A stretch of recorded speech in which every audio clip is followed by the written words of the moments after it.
Sabi na, not just knowing it, but understanding it. Ano po? Ang ating talatay makikita natin sa Psalm 119:33 to 40. Pero tututukan lang natin ang verse 34. Okay? Home reading yung iba. Ito. Ang sabi nga, sa English muna, give me understanding your word. Give me understanding, and I shall keep your law. Indeed, I shall observe it with my whole heart. Bigyan mo ako ng pagkaunawa at aking iingatan ng iyong kautusan o aking susundin ng aking buong puso. Ano po? So, kung titignan po natin, marami ng taong nagsasabi, kilala ko ang Diyos, no? Pero hindi talaga nauunawaan yung kalikasan ng Diyos, yung layunin ng Diyos, yung plan ng Diyos. Ano po? At ang sabi, marami din sa Christian world o mga pastor ang well-versed, pero hindi po talaga nila, kung may mga tinawag na Master of Degree sa Bible School, kasi Bible School ako nakita ko, nasaksihan ko. Pero hindi po nila nai-apply yung kaalaman. Ano po? Kaya yung iba, nagpatuloy pa rin na Bible School, pero naging mga businessman. Iba naman bumalik sa iba nilang bukasyon, hindi pa nag-discipline member lang. Pero magaling silang makipag-tagisa ng dulong. Ano po? Kasi alam nga, may kaalaman. Alam nila. Pero hindi nila nauunawaan. Ano po? Kaya kung tingnan po natin, na yung kaalaman, kung wala yung kaunawaan, wala rin pong silbi. Ano? Napakahalaga na meron tayong understanding o kaunawaan doon sa sinasabi natin bagay na alam natin. Kaya, napakalinaw, no? Kung paano pa ng Jesucristo ay pinresent niya ang Holy Spirit. Kasi dadating sa ganitong punto no? Sabi na, I will give you another company. Di ba kung titignan ng Panginoon Isus, sapat na. Ang kanyang mga ginawa, sapat na. Ang kanyang pamumuhay sa ibabaw ng lupa, sapat na. Pero, aalis siya. So sigurado makakalimutan yun. No? Alam na nila na nabuhay ang Panginoon, alam nila, narinig nila yung tinulungan ng Panginoon, kasaksihan nila. Pero nagbigay ang Panginoon Jesus ng backup, Holy Spirit. Again, Holy Spirit is not an errand agent. Hindi siya utusan, siya din po ay same power with the God the Father, God the Son. Ano po? No, meron silang tinatawag na mutuality or mutual understanding. Hindi nakakasyo ka man, hindi nakakababa. Humigit na yung anak at nakakababa yung Holy Spirit. Hindi po in any way. Wala nga lang po yung word na Trinity, pero pag sinabing Trinity, one God, three person. Ano? Isang pagka-Diyos sa tatlong persona. Kaya napakalinaw, sabi, iwan ko ba ng Espiritu, yung tinatawag na Espiritu ng katotohanan, ibig sabihin, siya ang sasama sa inyo. He will accompany you to the end. A teacher, a guide, a comforter, a friend that would really make you understand the depth things of Christianity.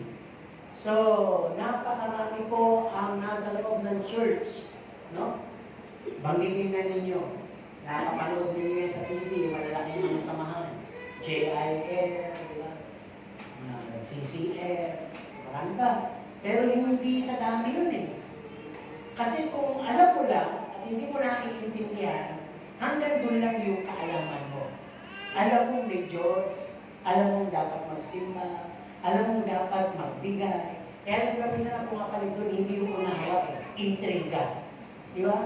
Intriga po nga palit, imbis na kaalaman at kaunawaan, ang nangyayari, kaalaman at intriga.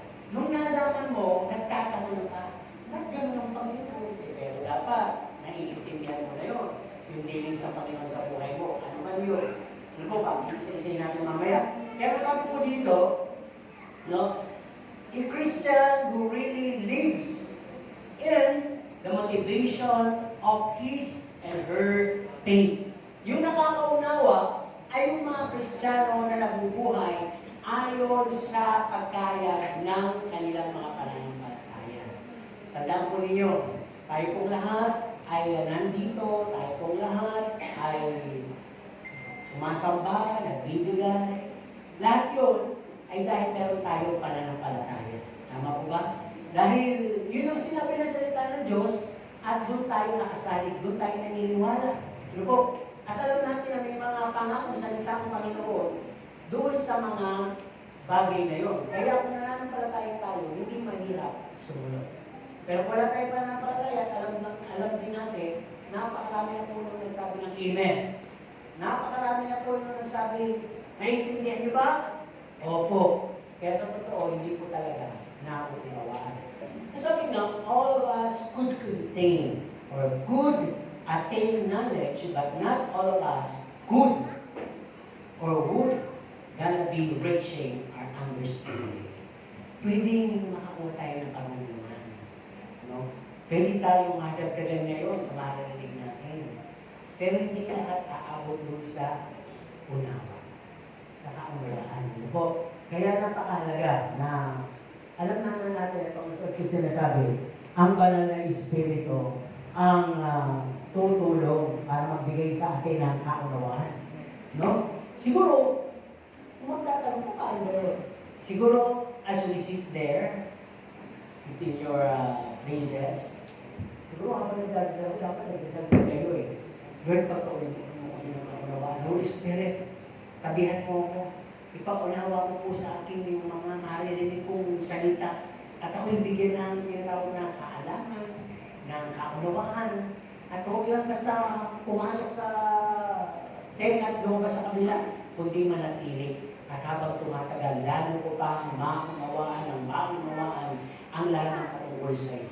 So napakarami po na itong mga pag-uusapan natin ngayong mga. Pero may ikli lang. Ano po, ibig sabihin mga punto lang. Kaya, punta na tayo. Sabi nga, lahat ba tayo nakakakilala sa Diyos? Honest to goodness. Sino yung basta kilala lang niya ang Diyos na Diyos? Diba? Sinong takot sa Diyos? Bakit? Bakit kayo takot? Kasi Diyos siya. Ano ba? Bakit kayo takot sa Diyos? Dahil, bakit patayin na kayo? Ano? Matunaw kayo? Ano? Ano ba? Bakit tayo natatakot sa Diyos? Kasi baka mali yung yung ating pagkaunawa, bakit tayo natatakot sa Diyos? Baka doon na sa isang malaking bagay na, Diyos siya eh. Siya ang may likha ng mundo eh. Siya ang maaaring bumulang ng mundo. Given na po yun.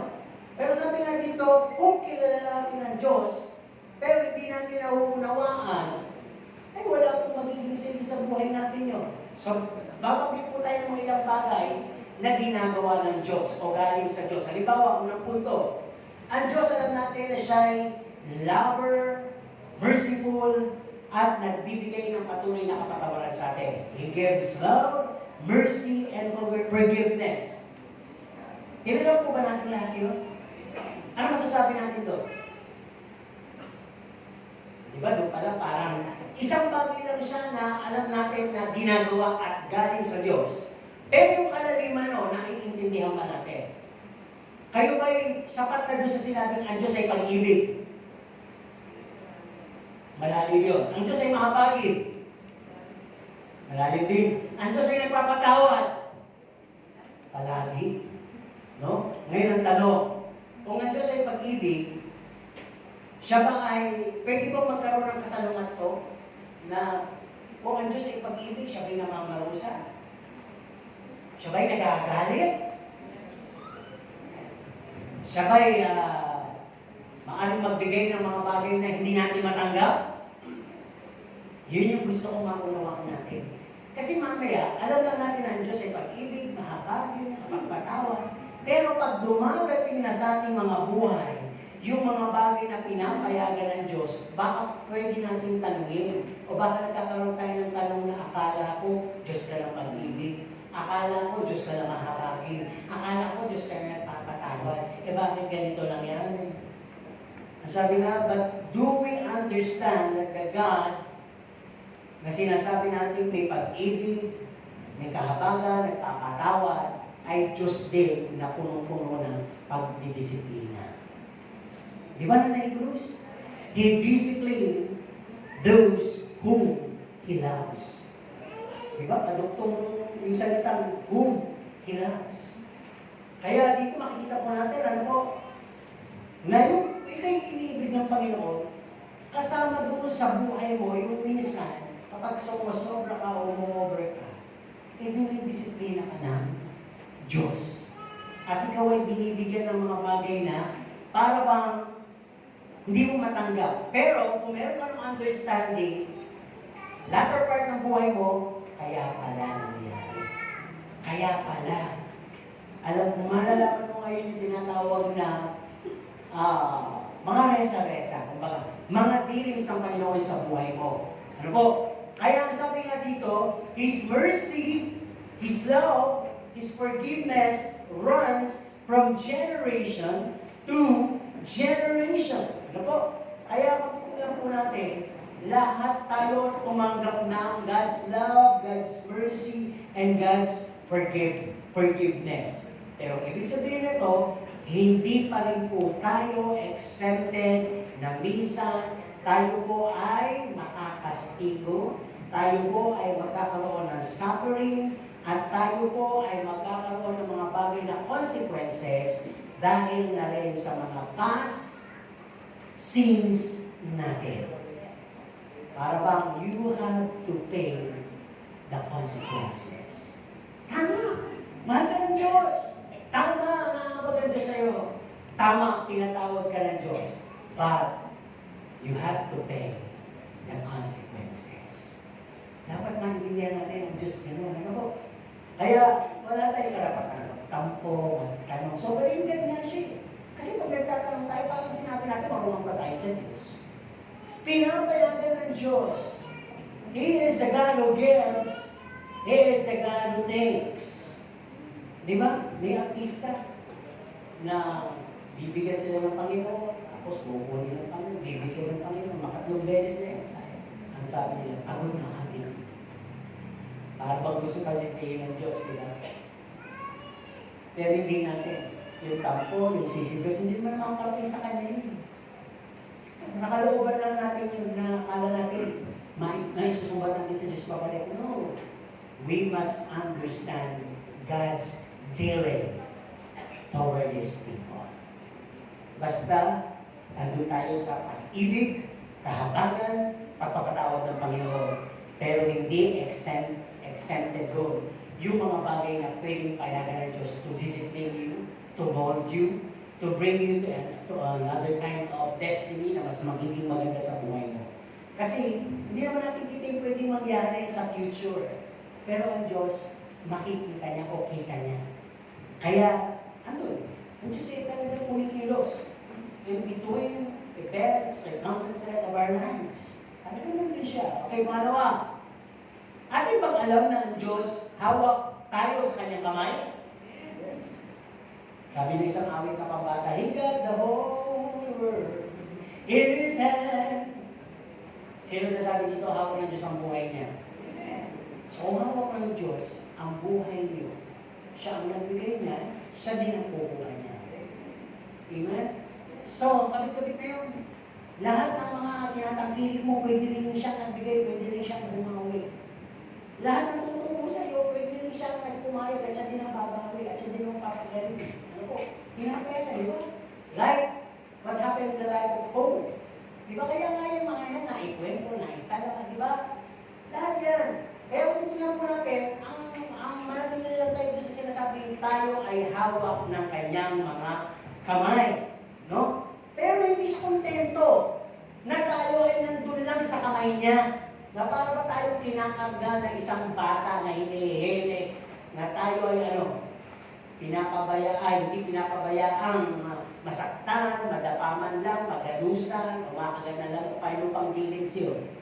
Pero ang Diyos, He trained us. Pag sinabi, He got us in His hand. Tinuturuan niya tayong lumakas through permitting all of the trials as what it says in 1 Corinthians 10:13. No? Pinapayagan niya at alam niya, sukat niya, kung kaya ng tao ito yung pagsubok na yun. At may guarantee pa nga eh. Kung sakaling hindi ka na talaga makakalabas doon, siya mismo ang maglalabas sa'yo doon. Eh ba't tumatagal? Eh kasi nga nire-rescue ka pa ng Panginoon eh, nagtatampo ka pa. Nire-rescue ka nga ng Panginoon, ikaw kayo nagmamalaki. May ganun, di ba yung mga bata na minsan tinaguan mo, umiyak, nung nagpakita ka, di ba? Lumapit. Tapos nagtatampo, nagkakakasal. Kustombreng bata. Panlupang, kustombre. Pero sa Diyos, hindi pwede yun. Di ba? Hindi pwede yung mga ganun. Iba nga yung ways niya, iba yung dealings niya dahil Diyos siya. Kaya kung tingnan po natin, He allow us to encounter trials, suffering that can mold us into a matured one and have strength in our faith. Kaya pwede ng Diyos lahat yun. Ay kung alam nyo lang yung nangyayari sa buhay ni Pablo. Sinong umahanga sa buhay ni Pablo? Hindi nga kasi nyo alam yung buhay. Sino nakakilala kay Pablo? Siya lang naman ang sumulat ng pinakamaraming sinulat dyan sa Biblia. Yung lahat ng iyas dyan, yung Corinthians, Galatians, Ephesians, Philippians, Colossians. Ano mo? Kung tutuusin na isang uusip ng Kristiyano yun, napakasama. Pero nung naligtas, nabiyayaan, at naunawaan ang biling ng Diyos sa buhay niya. Kaya niya nasasabing, papasurahin ko ng lahat ng aking mga kainaman, ng aking mga katanyagan, ng aking mga kasikatan, ng aking mga natapos, lahat ng mga achievement na to, basura na lang. At ang sabi niya, hinitingnan niya yung lahat ng naranasan niya kahirapan na wala pa kung ikukumpira sa kalwalatian, tatanggapin niya in the future. Di ba tayo pinatitingin tayo sa mga bagay sa kaitaasan, maunawaan natin? Si Pablo nagawa yun. Di ba? At sa dahil sa ang kanyang buhay, puno-puno ng pananampalataya, kanyang magpananalitay na magkahalo ng tinatawag na panglupang pakiramdam at biglang kabig ng mga espiritual na pagpapapahayag. Kaya sinasabi niya, ako'y mahina. I am weak, but you are strong. Di ba? Sinasabi niya, for me to live is Christ, and to die is gain. Kaya nasabi niya yun eh. He got chance to, hindi lang chance, he got this confidence to cross over. Na dito ako, na dating ako, nakatawid na ako dito. Hindi na ako compromiser. Nakatawid na ako dito. Dito sa buhay na gusto ni Kristo sa akin. Mula ngayon, susunod na ako kay Kristo. Lahat ng karuntunan mo, tungkol kay Kristo. Lahat ng sasabihin ko, tungkol kay Kristo. Lahat ng tungkol sa akin, tungkol kay Kristo. May kanta tayo ganun, di ba? Parang lahat tungkol kay Kristo. Kaya tayo mga Kristiyano, sa kanta lang tayo, mahusay at nakakadamano pag wala na yung kanta, nakakalimutan na rin natin yung mga motivation sa ating buhay. Kaya pagtitilan po natin, ano po? God got us in His hand and He held us. We must understand na kahit tawag tayo ng Panginoon, He allow us to encounter trials, suffering that can mold us. Pangatlong punto, alam ba natin na God's purpose is placing us into one of His local body? Alam ba ninyo na kayo nilagay ng Panginoon sa lugarin ito? Sino nakakaalam? At siguradong nilagay siya ng Panginoon dito. Kasi kung alam mo, na nilagay ka ng Panginoon dito, nagpa-participate ka sa paglago. Nakikipagkaisa ka sa paglago. Pero kung hanggang ngayon ay hindi mo masettle kung saan ka ba talaga local church, ang mangyayari sa'yo, pwede nga linggong to, nandito ka, susunod na linggo, nandito ka sa isang church, susunod na linggo, nandito ka, nandito ka naman sa ibang church. At pag hindi mo talaga lapis na nangunawaan, hindi ka magpa-participate. Saan mo? May mga cellphone, wala ka doon. May mga choir, wala doon. Ang nangyayari sa'yo, pwede makadevelop ka ng ibang character, attitude, or role dito sa loob. Pwede kahulugan yung pagiging murmurer, fault-finder, backbiter, gossiper, oversensitive, selfish, accuser, persecutor, etc. No? Kasi wala eh. Wala kang kamingil na malakas. Ang maaaring mangyari sa iyo, collective. Yung mahihina, kung magagalit, magalit kayo, bahala kayo, lahat kayo hihina.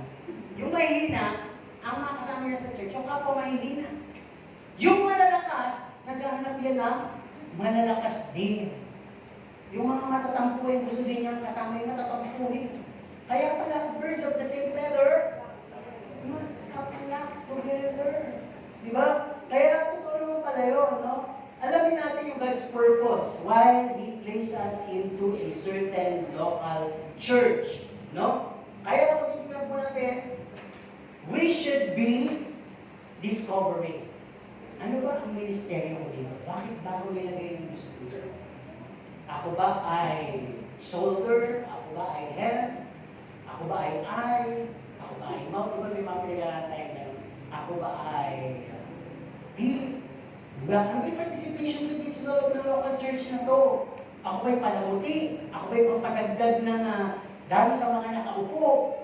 O ako ay 2 to 3 years from now ay gagamitin ng Panginoon sa pagtuturo, sa pagpapaawi, diba? O sa kadahayan. O baka 10 years from now, isa na rin ako sa mga tawagin niya bilang pastor. Dapat meron ganun tayo. Kaya lang, most of the Christians nowadays ako, pagka napag-usapan yung magiging pastor, ayaw nila. Yung pastor, o kaya pastor, mahirap yun. Kung ikaw ang gagawa, mahirap. Pero ang Diyos, kapayag ka na ang Diyos ang mag-lead sa'yo, umurong sa'yo, at gagamitin ka lang, hindi ka tatanggi. Eh si Pablo nga, sinabi na sa kanya, gagamitin kita sa harap ng mga makapangyarihang tao, sa mga harap ng mga hari, ng mga kung sino-sinong mga may posisyon dyan, at bilang yun na rin ang consequences sa ginagawa mong mga persecute sa mga Kristiyano. Kahit alam niya na ang mangyayari sa kanya ay para bang nagmi-ministeryo, pero these ministries of him will be full of challenge. Mapupuno to ng mga tinatawag ng consequences. Diba doon niya naranasan na siya yung mahabol, ngayon siya yung hinahabol. Nagtatago yung mga Kristiyano, hinahantin niya, ngayon siya yung nagtatago. Dahil gusto siyang pagigantihan, gusto siyang patayin. Di ba? At naranasan niya nabugbog, naranasan niya yung mga shipwreck, naranasan niya yung mga natabaw siya ng hanas, di ba? Lahat po marami siyang naranasan. Yung betrayal, naranasan niya lahat yun. Pero siya po ba ay sumurrender? O nagsabing ayoko na. Ang ibig sabihin lang no, yung pinag-uusapan natin, dahil nalaman niya at naunawaan niya na ang Diyos ang may hawak o may purpose kung bakit siya kinatagpo. Di ba kinatagpo siya? So dapat gano'n. Sabi ko nga sa mga bautismo, kasi huwag naman galit, yung pangalawang beses, kung may nagkamatulog eh. Pero hindi pwedeng lahat ayun eh, kung susunod, pangatlo na. Pero kailangan magseryoso kayo, di mo ba? Na sabi ko nga, pag na-bautismo kayo, ang lagi yung isipin, malaman niyo lahat ninyo bakit ba kayo mag-church. Hindi kayo nag-church o mag-church dahil para magpakita kay pastor o para dito sa loob ay magkaroon ng kaibigan, magkaroon ng shoka, magkaroon ng mauutakan, magkaroon ng kung hindi po nakasali. No, pumunta kayo dito sa loob ng church para ma-encounter nyo ang presensya ng Panginoon. Nadasan nila ba? Ayokong lumabas dito nang hindi kita nararamdaman. Diba? Kasi mostly nga, pagka altar call na yung iba, tumatakas pa pauwi. Diba? Yung iba, ayoko sa church na yan, meron pang tinatawag sa ulit, pinatatay, tapos walang kung gawin, bigla ka nalang mahihimatay. Kasi hindi mo na alam, hindi mo pa naunawaan. Pero minsan, meron nang alam yun, hindi pa rin nauunawaan, di ba? Sabi ko sa inyo, nung tumumbay yung iba, nagtumba-tumba na rin sa sarili nila. Yun yung ibig ko sabihin. Maraming nakakapanood sa church, pero tumatagal ang kanilang taon sa church bilang miyembro. Pero ang ministry nila hindi na lumalago, hindi na nagdagdagan, hindi nagiging patotoo sa iba, minsan nagiging questionable pa sa iba. Hindi ganun. Dapat pag pumasok kayo dito, Lord, ano po ba ang purpose mo sa buhay ko? Lord, gusto kitang ma-encounter. Lord, gusto ko na bigyan mo ako ng kapangyarihan para hindi lang ako ganito. At labas ko, makita ko ng mga tao, bigyan mo ako ng mga makakausap. Makita ko yung mga kaibigan ko, makasap ko yung bibig ko, makita nila sa buhay ko yung patotoo. Para naman ako yung maging pakinabang sa pag-ani ng mga idol na dapat di mga ganun tayo kasal. Diba? Kaya, sabi nga, understand, no? Na banal na espiritu, andyan lang. Bakit kasi hindi mo hinihingi yung guide?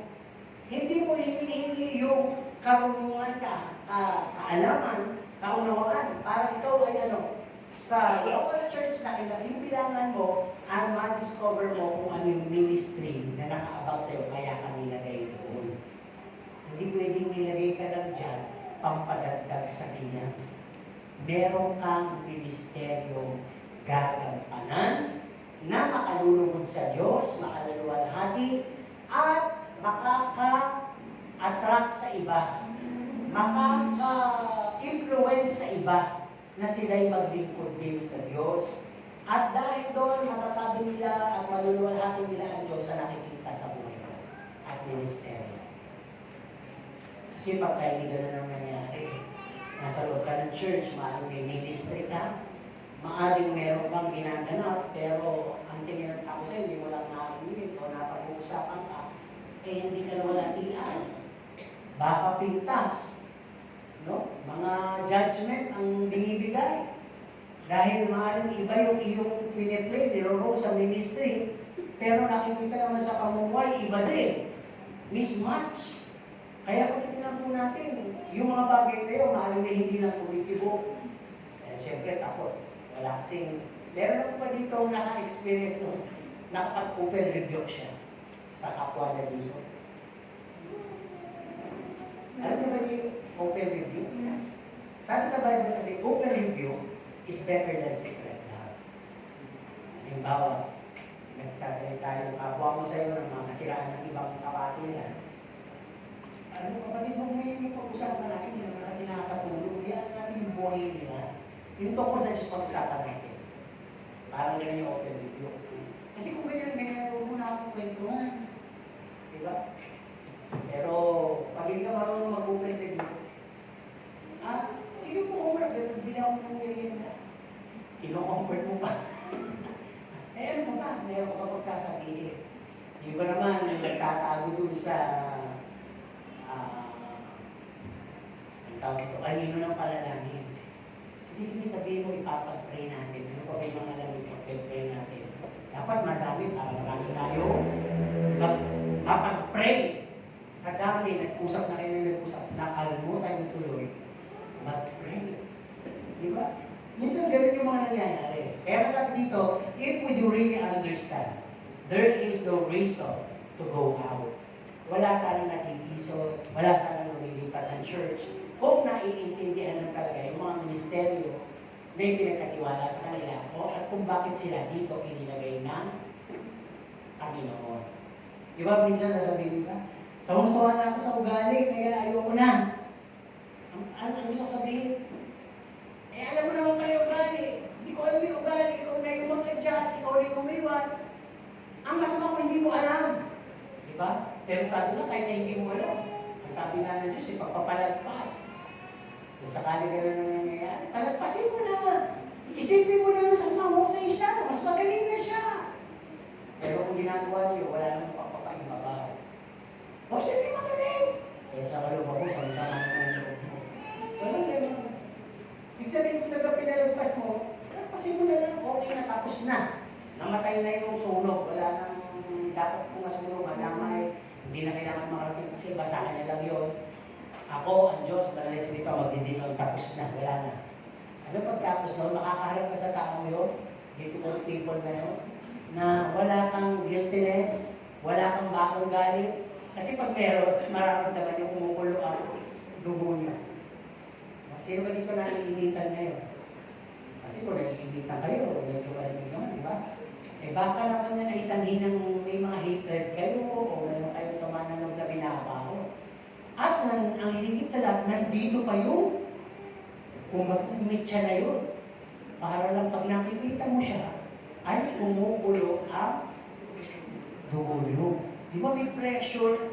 Pero baliktad, di ba sa literal yung pressure nagpapalambot eh. Pero bakit sa atin yung pressure nagpapatigas ng puso? Di ba? Sa pressure po, pagka talagang pressure na, ay lalambot. Bakit sa tao, pag puno ka ng pressure may sigaw kasi, sobrang pressure, ay hindi tuloy lumalambot ang puso, tumitigas pa. Okay, tuloy tayo. Sabi na dito, we are a family. Amen? Kung pamilya tayo, yung literal mo ng pamilya, di ba? Pag ikaw ay napagalit ka ng nanay mo, nakaaway mo kung lalayas ka. Pwede. Hindi ka na babalik? Pwede. Yung may babalik at babalik ka rin. Di ba dahil nagpapalipas ka lang naman ng sama ng loob at intent na wala tampo. Pero kung nagutom ka, bumalik ka rin naman. So bakit di ka din yun? Ito yung pamilya ng Diyos. Ang pinapandila natin dito ay fruit of the Holy Spirit. Wala na itong tinanggit. Ang sabi, yung nabubuhay sa Espiritu, ang ibubuhay tungkol sa motivation ng Espiritu, yung mga, yun na, fruits of the Holy Spirit. Pero ang nabubuhay sa laman, ang ibabandila ay yung mga karnal, yung mga bagay na tungkol sa laman. Galit, inggit, pupot, hinanapit. Diba? Yun yung kababahagi, away, gulo. Yun yung pamumuhay pag sa laman talaga galing. Pero pag ang nag-aalaga sa iyo, nag-ikip sa puso mo ay ang fruits of the Holy Spirit, wala itong ganito, walang lilipan, aalis na kayo, magtatampo, walang ganun. No? Kaya nga sabi dito, we are family. Hurt is a normal part. You can choose to be in pain for a while. Sakit yun, tama, for a while, pwede. Pero kung kakalimutan mo, pag-aralan mo, nakalimutan, mawawala din naman. No? Or, be overburdened for the rest of our lives. Para yun yung mga nagsalita ng kahit na magpantay ang aking paa, hindi kita patatawarin. Huwag ka umasa ng tatawarin ng Diyos. Dahil yun ang sequence mo. Pag hindi ka nagpatawag, hindi ka rin patatawarin ng Panginoon. Ano po? Okay, itong punto. Alam natin at kilala natin ng Diyos. No? At ang sabi nga, He called us towards salvation, commission, dedication, and loyalty. Tinawag tayo ng Diyos sa kaligtasan, sa pagkatalaga, sa pag-aalay, at sa pagiging tapat. Alam natin yun? Alam po ba natin yun? Pero nauunawaan ba natin yun? No? Alam ba natin ang mga proseso nun? Nauunawaan ba natin? Nasa salvation natin, may kasamang persecution, susubukin tayo. Sa commission natin, ay hindi lang basta isang challenge, hindi lang basta isang hirap, kundi sunod-sunod na hirap, matapos sa isang pagsubok, isa na naman pagsubok. Kasi na-challenge ka. Sa dedication at loyalty mo, may threaten din. Susubukin. Pagka-galit hindi mo magkakaibigan, magalit ka kay pastor. Doon malalaman, magalit ka sa church na yun. Doon mo makikita kung talagang nauunawaan mo yung pagkakatawag sa iyo ng Diyos sa kaligtasan, commission, dedication, and loyalty. Eh kung hindi, ikaw pa rin yung tao who pleases himself or herself, and you do not give glory to God, but to glory yourself. Hindi na ako dito masaya. Bakit tinawag ka pa para sumaya? Tinawag ka para pasayahin mo si God. Si Jesus, hindi ikaw. Lahat ng tungkol sa atin, kung may Diyos tayo ay pagsasakripisyo. Dahil ang Diyos ang magpapalit nun. Di ba? Nag-aalay nga tayo eh. Sa pag-aalay ba? Kailangan enjoyable. Di ba? Si Abraham, hindi siya nag-murmur, pero simple lang ang kanyang attitude. Nang sinabi sa kanya na yung kanyang anak ay meron ng kalinangan, na-enjoy niya na yung kanilang pagiging mag-ama, ay biglang kinalabit ng Panginoon yung love, yung pride, yung relationship. Abraham, ialay mo sa akin yung anak mo. Ano ba? Si Abraham ba ay nagnawa, nagpupulong, nagalit. Nung araw na dadalhin niya sa bundok, tinanghali pa siya ng gising. Kung mababasa niyo sa Bible, wala siyang anumang sumbat, tanong sa Panginoon, bumayak siya ng maaga, at ang lahat ng nangyawabas sa kanyang tinig o bibig ay puro pananaw. Tinatanong na siya ni Isaac, saan tayo pupunta? Hindi nga niya sinabi, iaalay mo tayo. Ano sabi niya? Mag-aalay tayo sa Panginoon. Diba? Kung iniwan yung kanilang servant sa baba ng mundo, ang kanyang salita, hindi naman na, hintayin mo ko dyan, dahil pababa ko, mag-isa na lang ko. Mag-isa na lang ako. At malulungkot ako noon. Hindi ganun. Ang sabi niya sa kanyang, alipin, hintayin mo kami dyan, babalik kami. That is a word of faith. Kami, pwedeng ako at presensya ng Diyos. Babalik kami. Or either ako at yung anak ko, God will provide. Basta alam niya kasi nga, he understand who God is. God gave and God takes. Diba? Kung simple na, kung mali unawa na dyan, magagalit ka, bibigay-bigay mo, tapos kukunin mo. Kung kailan sasayo na kami mag-ama dito, pakinapa mo na yung anak ko. Tagal mong pinangako, binigay, tapos yung kukunin mo. Walang humaging sa isip na gano'n. Wala. Kasi nga, ang nasa kanya ay pagsamba, pagkilala kung sino ang Diyos. Meron siyang banal na pagkatakot. Di ba? Napakamas mamunin talaga ni Abraham. Di ba? Mula pa ng una. Pag binabasa natin yung account, may alaga siyang ama, pinalipat siya ng lugar. Pinaiiwan na yun, dinala niya, dinamatay din. Di ba? Talagang hirap yata yung lumipat-lipat ka ng bayan na hindi mo kinasanayan. Dahil patungkol ko sa paglilingkod niya sa Diyos eh. Di ba? So napakarami niyang pinagdaanan, pero dahil siyang apoy tapat, siya ngayon ang may title na Father of all Nation. At tayo'y tumitingin doon sa covenant na nakuha natin sa Kanya. Kaya siya ay ating ding Ama, Ama Abraham. Pero hindi sinasabi siya'y Diyos. Ha? Hindi sinasabi yun. Kaya kung dinitignan po natin yung mga bagay na ito, na tayo po ay may tinatawag na commission, tayo po ay may tinatawag na kinakailangan meron tayong ibinabalik sa Panginoon. Meron tayong tinatanggap, meron tayong binabalik sa Panginoon. Ang unang sa pwede natin sabihin na tinatanggap, yung buhay natin araw-araw.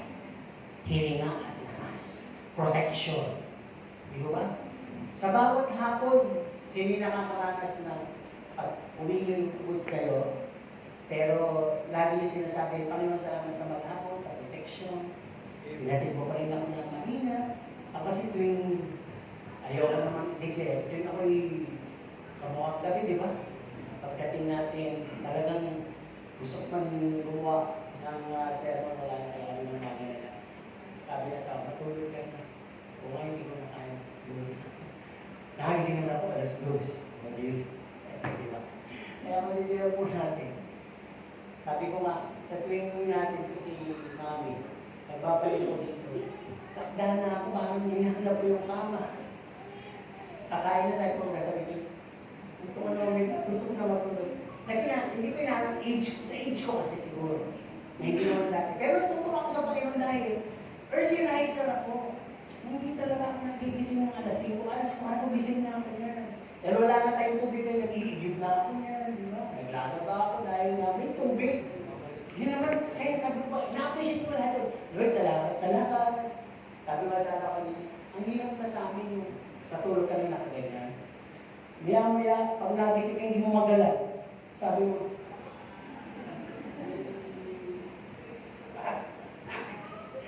hindi pa sa kanina nagagawa ko na ito sir. Nakaganyan ako, sabi ko, inalam ko ng 5, nakatulog ng mga 30 minutes. Nung magising ako, hindi ko mataas yung dito. Tataas ko lang. Ito naman din ang hindi magalaw. Ibaliligo na ako. Sabi ko ba ako? Di ba maya-maya? Konti, manhid na. Pero maya-maya, nawala na. Di ba? Kaya bahagi pala ng pagkakas. Pero nga, pagka iniisip mo lang lagi, natural lang yun. Maya-maya, okay ka dahil may Diyos ka naman na who sustains you, who strengthens you. Amen. And ito nga yung ginagawa ko, sabi ko, I can do all things. Kumana ko na ito, nagigib pa ako ng tubig, o nakaligo pa ako ng mata, o hindi na wala rin naman yung sakit. Ganun lang sa ako, di ba? Sabi ko, pagbababa ako sa sakyan, dati, pagbaba ko ako yung ina eh. Tingnan ko, pero may na, diretso na yun. Yung mga puto natin, kasi matatanda na, di ba? Kaya, yung mga bata, sabi ko, habang may lakas kayo, ay gamitin nyo sa Panginoon, di ba? Kaya nga, ang nagbibigay sa atin ng sustenance, ng energy, ay ang Panginoon. Kanta natin na, as we wait upon the Lord, He will renew our strength. Lahat kasi tayo ay called, and we are summoned to commit, to dedicate, and especially our loyalty. And number two, when you belong to a local church, God places you in that local church, at ang loyalty nyo, hindi kay pastor, hindi kay brother, sister, o kung kanino mang leader, propeta dito.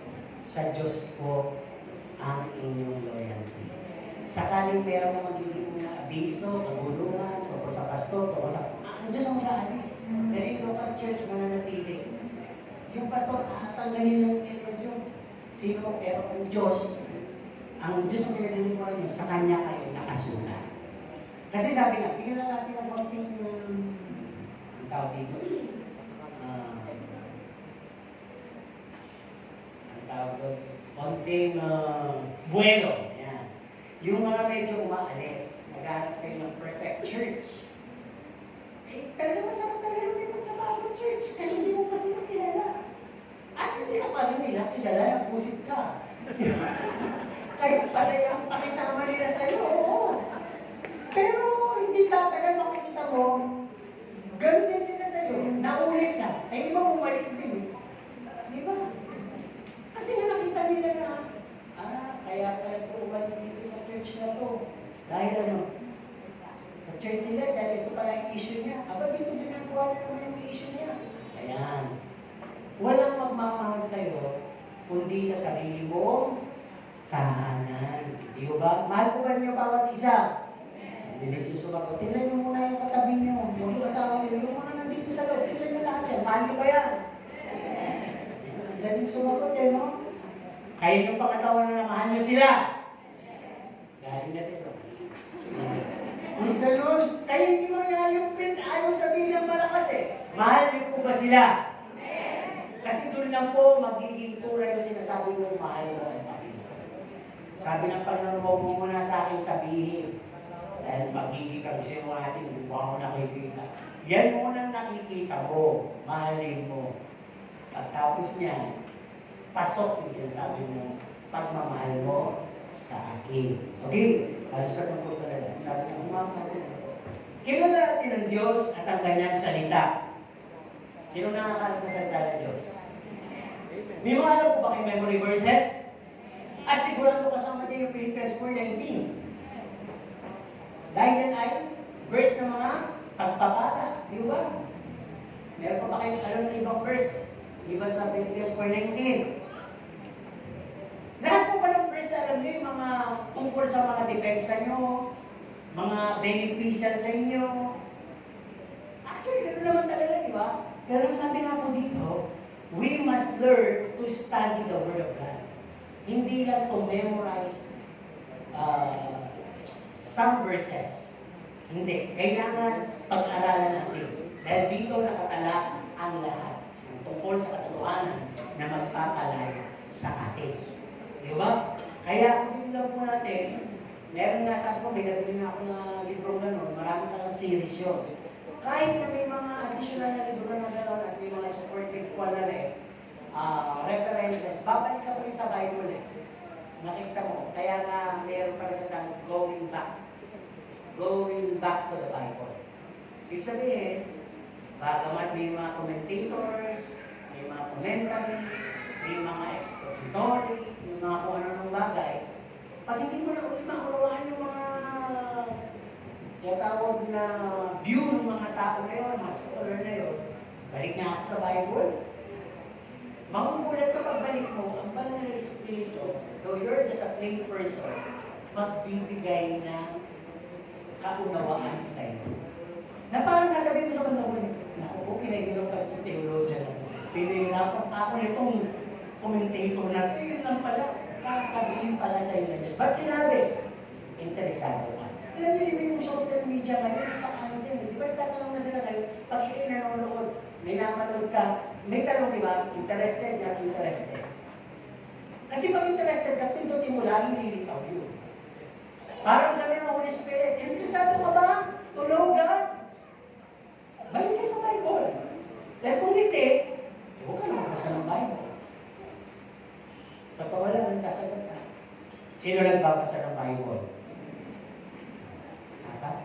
Di ba? Sino may Bible? Dami, pero hindi binabasa. Pamigay nyo na lang po sa mga bagong ligtas.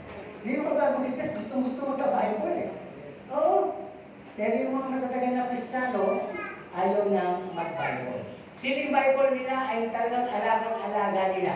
Binilaan pa nila ng over. Tinagok. At siya mga kapatid, alam mo, ako may Bible ka, oo, bago ka. Huwag ka. Binili ko yan, wala pa akong anak. Aba, ngayon, 14 na anak ko. Bago ko yung Bible ko. Hindi nga yan nalalawayan. Hindi ko nga lang bubuksan yan eh. Alam niyo, nakatawa ko sa iba ng Enrique eh.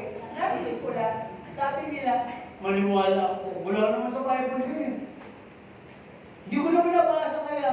Yung sabi na ni Pastor, wala naman ko yung nagsabi, wala naman Bible. Wala sa Bible. At hindi naman nagbasa, kaya wala pala. Hindi ko naman nabasa yan. No, di ba yung mga hindi naman pala talaga, nagbabasa ko ng Bible, malakas mga intriga. At hindi makasalita ng Amen. Amen? Sa inyo. Huli. Naka-amen na yun, Pastor. Pero hindi pa huli lang. Balik sa Bible. Diba? Balik sa Bible. Hindi masama na may Bible application, kaya maraming story mo. Ako, sa totoo lang, pag ako'y gumagawa, katabi ko rin siya, kasi mas mabilis eh. Pero pagka ang kulit na ng mga notification, balik sa Bible. Tabi niya muna siya. Balik na lang ako sa Bible. Eh kasi kada notify, papanood dito eh. Meron nga kasi napanood dyan ng mga drama din. Siyempre, baka naman isip ko sa mga masyadong panati ko, puro Bible na. Mukha na akong tuod, di ba? Hindi gano'n. Kailangan meron din tayong mga pinagkakaabalahan.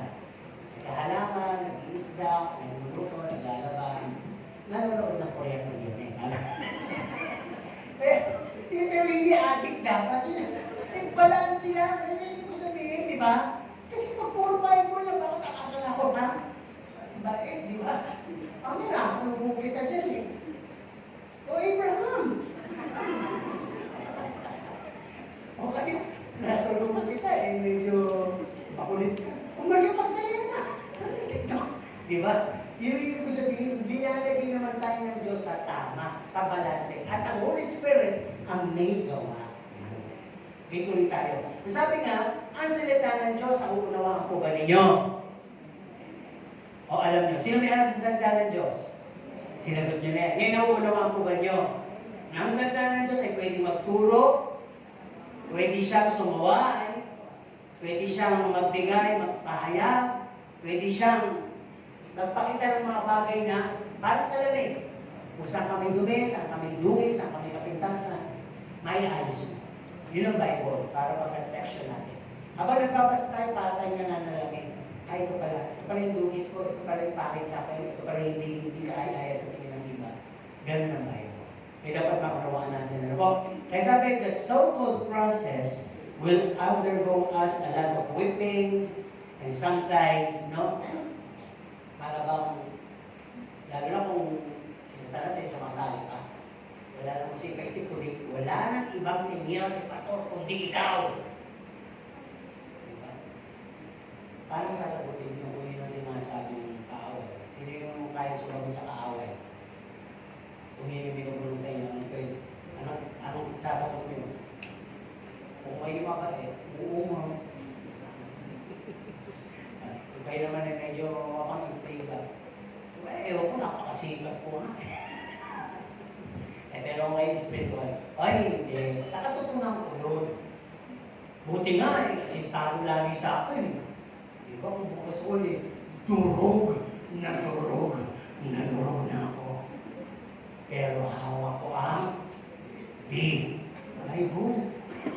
Big talaga. Hawak ko ang salita ng Diyos na magpapalakas sa akin. Tama ko ba? Tama ko ang Biblia. Okay. No, alam natin na ang Diyos ay andyan. Pero naunawaan pa natin na ang Diyos ay malakas. Eh bakit may mga hindi gumagalaw? Bakit may mga hindi nabibigyan sa hinihingi nila? Bakit parang walang nangyayari? Alam niyo, sasagutan dito. Hindi ka gumaling, hindi nabigay sa'yo, walang nangyari. It could not change the fact that He is God. Hindi mababago yung katotohanan. Diyos pa rin siya. Dahil ang Diyos ay hindi walang Diyos, Diyos ng kabuuan. Tingnan po ba? At, lagi na rin natin itong narinig. Meron kasi ang Diyos na gusto ipakita. Siguro hindi oral mismo. Kasi, pag tao ka, hindi pwede yung malakas ako sa kanya, ang lakas mo sa ito, hindi pwede. Tao lang nagsasabi mo, walang ganun sa Diyos. Ang Diyos ay Diyos na, sabi nga, sovereign, wise God. Hindi mo pwede i-mistaken, hindi mo pwede isumbat, hindi mo pwede ipagsalita, pagtampuhan. Hindi naman makakarating sa kanya dahil hindi worthy sa kanya. Ang nakakarating sa kanya yung mabuti. Kaya ang hamon, in your darkest days, in times na talagang babang-baba kayo, in your loneliness times, wala kang ibang gagawin kundi magpasalamat lamang at magbuhay.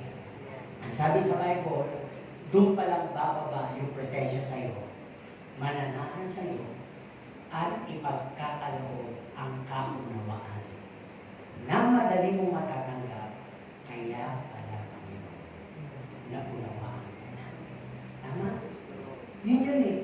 Kaya lang minsan, we go around the bush. Para naghahanap tayo ng obra, naghahanap tayo ng, ano yung nandun? May isang araw, masalubo tayo, mag-flow pa tayo. Ibig sabihin, nalasok pa tayo, nakamandagan tayo, naiba pa yung ating paniniwala sa iyo. Ang kailangan lang, kung tignan mo ang Diyos, huli, submit it to God. Pag sinasabi mo talaga ang Diyos ang may akda, Diyos lang talaga ang may akda. Wala kung ano-ano mga bagay. Kasi ano ng Diyos yun? Tayo mga tao, sa makatanggap ng credit card, hindi natin ginagawa. Diba minsan, yung isang pinapanood ko, parang yung totoong anak, siya yung napagkakamalang angkon, yung nawawalang anak, yun pala talaga yun. Tapos may dumating, na hindi naman totoong anak, alam nila yung anak nila totoo, kaya yung napapagulat. Yung totoong anak na napalaki nila, nawala na atensyon nila. Ngayon, may nagawang magandang bagay kong kapatid, sa kapatid niya, nalunod niligtas na, umalis, dumating na yung kontrabida. Siya yung nandun. Kaya pag dinan mo kapatid, sabi niya, niligtas mo ko. Sabi niya, oo, ako nagligtas niyo. Alam niyo yung ibig sabihin? Kinuha niya yung credit sa kanya, sarili. Kaya nung nagkakaroon na ng sitaan, sinampal talagang, lagi ka lang ganyan. Tapos sabi mo, bakit ka ba ganyan dito sa bagong kapatid natin? Siya yung totoong kapatid natin. At ang tagal niya nag-go sa achieve. Hindi ko makakalimutan siya yung nagligtas sa akin. Pero ang nagligtas talaga yung sinampal niya. Eh, alam niyo naman yung mga business story, hindi kumikilo, di ba? Paano na? Ano, di ba? Ikaw na nanonood, ikaw yung kumikilo, magsalita ka! Di ba? Meron sa problema, biglang tapos na, to be continued na, di ba? Yun yung tayo, hanap na pala hinahanap, baka meron na naman panibago. Storya. Okay, so Diyos malakas. Healer, life giver, nagbibigay ng provisions, pero palagay dito yung naiintindihan natin. Hindi habang panahon, provider, paano pa nagsasayang ka na? Paano pa organ ka na? Paano pa sumusobra ka na? Nagyayabang ka na? Hindi ko sabihin, nagsasayang ka na. Diba? Nang-iingit ka na, hindi gano'n. Ang Diyos bibigay ng buhay. Paano hindi mo nang pinag-reading ko? Paano kung ginagamit mo lang sa mga bagay na hindi ka good steward sa ito na yung general, hindi ka good steward sa lahat ng pinagkakatiwala ng Diyos. So, ang Diyos na nagbibigay, pwedeng kunin ng lahat. Sometimes, our testimony and our song will always be a challenge to our lives. Papatunayan mo sa Diyos yun. A lot of times, God will test you. It could test you 3 times or more than 10 times. Kaya ko siya, sinubok lang gano'n, maraming beses. Nang talaga wala-wala na, pero sabi nila na kung kailan sila natutong magpasalamat,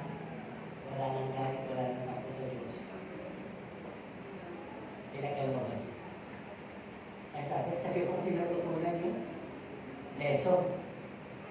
Ang tagal ko kasing na-absurd eh. Ang nauna sa akin, yung sarili ko, galit ang pusong ba. Tandaan ko yun, yung ginagawa natin sa Diyos, hindi ko yung mabayaran. Hindi ko yung mga bagay para bigyan ka ng pagkaw ng Diyos. Dapat alam natin yung sinabi ko na nung nakarang dito, diba? Iba yung pagsamba, iba yung paglilingkod, diba? Iba pa yung karakter natin. Kasi sa pagsamba, may karakter yan. Sa pagbibigay, may karakter yan. Sa paglilingkod, ganoon din.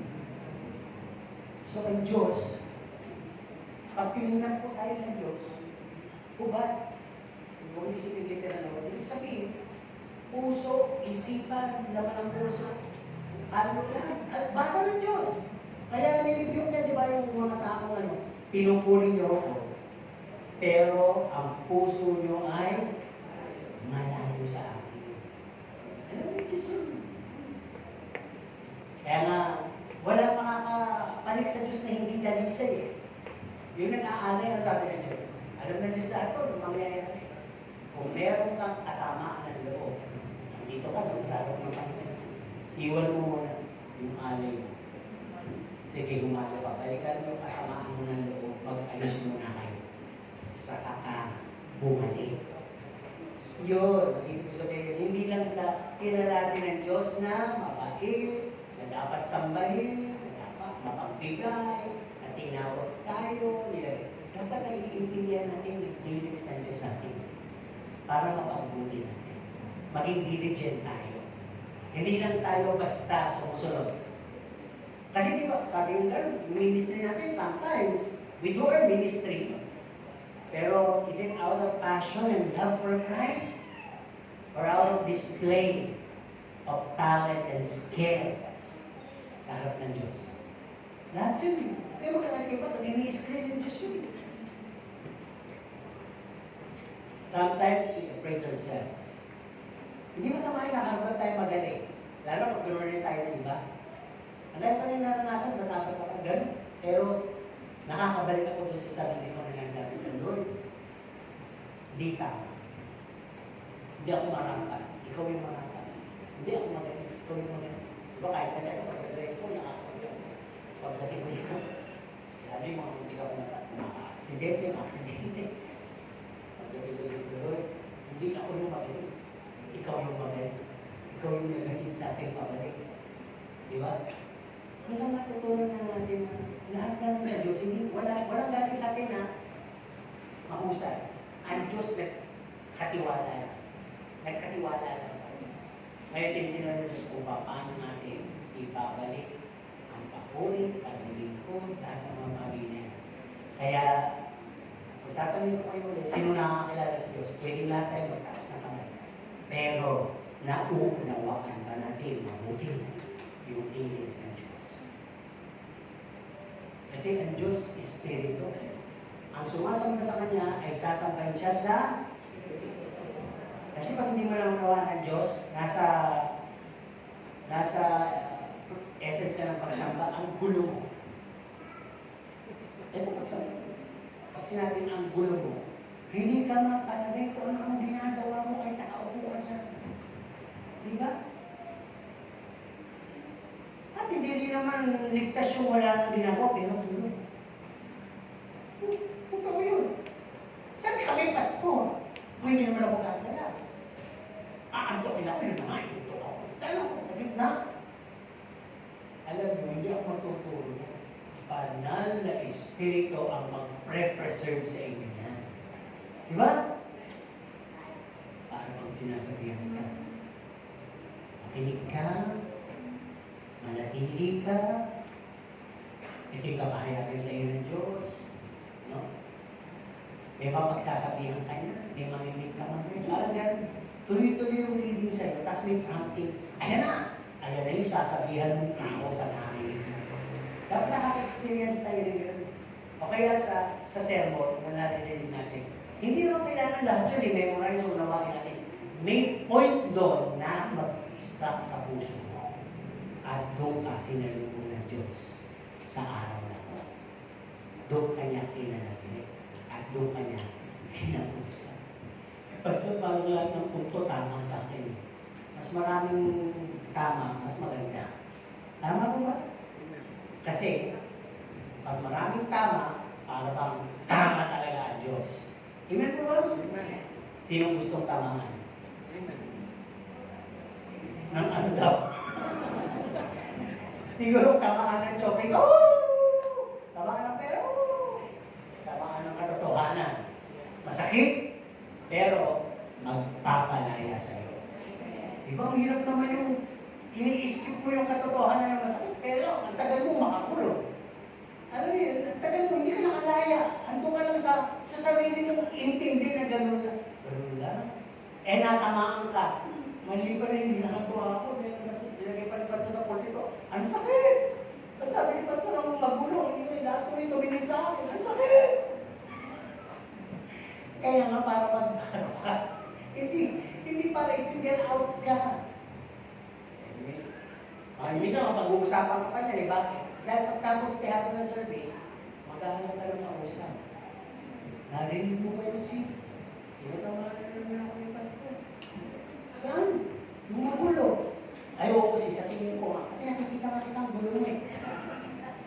Tama naman yung gano'n, di ba? Na hindi mo kukonsintihin. Di ba? Pwede rin naman, nakita ko ni Pastor, naman ako. Gulo ko rin eh. Ano masasabi mo mo? Ako, Sir, gulo ko rin, hindi ako nakita. Ibig sabihin, hindi niya in-absorb. Di ba? Kaya nasa kanya kayo pag-absorb yan. Nakuha niyo po, ang laki ko na sa iniisip niya na ito naman kahit magulo, dapat ako din yun, manhid na. Kaya sabi niya, hindi ako tinamaan. Ikaw lang. Di ba? Pero whatever, ano man yung gusto sabihin sa atin ng Panginoon, isa lang. Kung malalaman mo yan ngayon, sana ay pumasok ka sa kaunawaan sa mga bagay na alam mo ngayon. Sino ba talaga ang Diyos sa buhay mo? Diba? Sabi ko sa mga binupis mga kapo, hindi lang yan sa pagdalo, hindi lang sa, kundi lagi yung isipin maka-encounter nyo ang Diyos, mangusap ang Diyos sa inyo, gamitin kayo ng Diyos sa mga susunod na panahon, pagkakataon ng inyong buhay.